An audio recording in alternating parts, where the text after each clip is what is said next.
এখন আমাদের মাঝে উপস্থিত হবেন অ্যাওয়ার্ড নেওয়ার জন্য দর্শন পুরুষ। আরে ভাই, ধর্ষণ না, সুদর্শন পুরুষ। ও, সুদর্শন পুরুষ, সুদর্শন পুরুষ।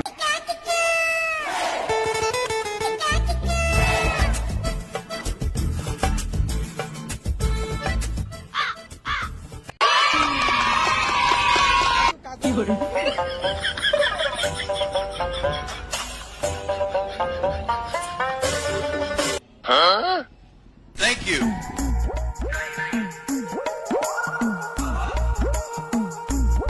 ভাই, আপনার কি কিছু আছে?